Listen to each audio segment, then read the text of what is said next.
Singer Unnikrishnan அவர்கள் ரீசெண்டா அவரோட சோசியல் மீடியா பேஜ்ல லைவ் ஒண்ணு வந்திருக்காரு. அதுல நடந்து முடிஞ்சிருந்த சூப்பர் சிங்கர் 11 பத்தி ஏகப்பட்ட விஷயங்கள் பேசியிருக்காரு. அது என்ன அப்படிங்கிறத தான் இந்த ஒரு வீடியோல நம்ம பார்க்க போறோம். சூப்பர் சிங்கர் சீசன் 11 ரொம்பவே சூப்பரா நடந்து முடிஞ்சிருக்கு அப்படின்னு தான் சொல்லணும். அண்ட் இந்த ஒரு சீசனோட டைட்டில் வின்னராக நிகில் அவர்கள் தேர்ந்தெடுக்கப்பட்டிருந்தாரு. அவருக்கு 60 லட்சம் ரூபாய் மதிப்புள்ள வீடு கொடுக்கப்பட்டிருந்துச்சு. 2வதாக சரண் வந்திருந்தாரு. 3வதாக மீனாட்சி வந்திருந்தாங்க. அண்ட் இந்த ஒரு சீசன் முடிஞ்சதுக்கு அப்புறம் உள்ளார இருக்கக்கூடிய கண்டஸ்டன்ஸும் சரி, ஜட்ஜஸும் சரி அவங்களோட சோசியல் மீடியா பேஜ்ல நிறைய எக்ஸ்பீரியன்ஸை ஷேர் பண்ணி வந்துட்டு இருக்காங்க.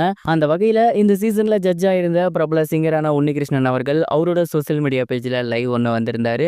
அண்ட் அதுல இந்த ஒரு சீசனை பத்தி என்ன சொல்லியிருந்தாரு அப்படின்னா, அண்ட் மிகப்பெரிய ஒரு கேப்புக்கு அப்புறம் நான் ஜட்ஜா தமிழ்ல வந்திருந்தேன். அண்ட் இந்த ஒரு சீசன் எனக்கு ரொம்ப ரொம்ப பிடிச்சிச்சு அப்படின்னு தான் சொல்லணும். ஏன்னா எல்லா கண்டஸ்டன்ஸுமே நான் எதிர்பார்த்ததை விட ரொம்ப ரொம்ப சூப்பரா பாடியிருந்தாங்க. அவ்வளோ சூப்பரா இருந்துச்சு இந்த சீசன். ஒவ்வொரு வாரமுமே நான் எங்க வெளியில கான்சர்ட்டுக்கு போனாலும் சரி, எங்க போனாலும் சரி, யார் ஜெயிப்பாங்க, யார் இந்த சீசன்ல வருவாங்கன்னு என்ன கேட்டுட்டே இருந்தாங்க. பட் உண்மையை சொல்லணும்னா, நீங்க எப்படி ஃபினாலேல தெரிஞ்சுக்கிட்டீங்களோ அதே மாதிரி தான் நாங்களும் ஃபினாலேல தெரிஞ்சுக்கிட்டோம். அந்த அளவுக்கு இந்த சீசன் வந்து பயங்கர டஃப்பா இருந்துச்சு. எல்லாருமே நல்லா பாடிட்டு இருந்தாங்க. அண்ட் இந்த சீசன் ஒரு அன்பிரடிக்டபிள் சீசன் அப்படின்னு தான் சொல்லணும். அண்ட் ஃபைனலி மக்களாகிய நீங்கள் யாருக்கு ரொம்ப பிடிச்சி போய் ஓட்டு போட்டிங்களோ அவங்க தான் ஜெயிச்சிருக்காங்க. ஜெயிச்சவங்க மட்டும்தான் லைஃப்ல ஜெயிப்பாங்க அப்படின்லாம் கிடையாது. என்னை பொறுத்தவரை இந்த ஸ்டேஜுக்கு வந்திருந்த அனைத்து கண்டஸ்டன்ஸுமே, அதாவது ஃப்ரம் த பிகினிங் இந்த ஸ்டேஜுக்கு வந்திருந்த அனைத்து கண்டஸ்டன்ஸுமே எல்லாருமே வெற்றியாளர்கள் தான். அவங்க எல்லாருக்குமே சிறப்பான ஒரு எதிர்காலம் இருக்கு.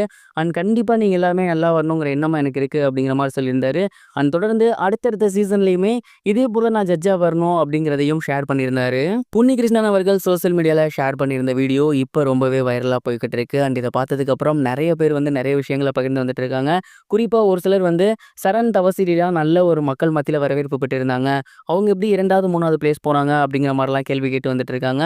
அண்ட் நீங்க நிகில் ஜெயிச்சதை பத்தி என்ன நினைக்கிறீங்க, உங்களோட தாட் என்ன அப்படிங்கிறத மறக்காம கமெண்ட் பாக்ஸ்ல ஷேர் பண்ணுங்க. இது ஒரு புறம் இருக்க, தனுஷ் அவர்களோட அடுத்த படத்துல சாய் பல்லவி அவர்கள் தான் ஹீரோயினா நடிக்க போறாங்க அப்படிங்கிற தகவல் வெளியாகி ஒட்டுமொத்த தனுஷ் ரசிகர்களுக்குமே மிகப்பெரிய ஒரு ஹாப்பினஸை கிரியேட் பண்ணிருக்கு அப்படின்னு தான் சொல்லணும். தனுஷ் அவர்கள் ராஜ்குமார் பெரியசாமியோட சேர்ந்து அவரோட அடுத்த படத்தை ஸ்டார்ட் பண்ணியிருக்காரு. இந்த ஒரு படத்துக்கு ஆரம்பத்துல ஸ்ரீயா தான் ஹீரோயின் அப்படிங்கிற மாதிரி சொல்லியிருந்தாங்க. அண்ட் போஸ்டருமே அவங்கள தான் ஃபர்ஸ்ட் வெளியிட்டு இருந்தாங்க. இதனால சாய் பல்லவி இல்லையோ அப்படின்னு ரசிகர்கள் ஃபீல் பண்ணிட்டு இருந்தாங்க. பட் எஸ்டர்டே ஈவினிங் போல அகைன் சாய் பல்லவி இருக்க மாதிரியான ஒரு இமேஜ் வெளியாகி இருக்கு. ஸோ இதன் மூலியமா இந்த ஒரு படத்துல சாய் பல்லவி அவர்கள் ஹீரோயின் ஆகியிருக்காங்க அப்படிங்கிறது கன்ஃபார்ம் ஆகியிருக்கு. ஏற்கனவே தனுஷ் மற்றும் சாய் பல்லவி இவங்க 2 பேரும் சேர்ந்து மாரி 2 படத்துல ஒர்க் பண்ணியிருக்காங்க. அதை தொடர்ந்து இப்போ இந்த ஒரு படத்துலையுமே ஒர்க் பண்ண போறாங்க. தனுஷும் சரி, சாய் பல்லவியும் சரி, ஸ்ரீலீலாவும் சரி 3 பேருமே டான்ஸ்ல பயங்கரமா ஆடுவாங்க அப்படிங்கிறது நமக்கு நல்லாவே தெரியும். அண்ட் இவங்க 3 பேருமே ஒரே படத்துல இருக்க போறாங்க.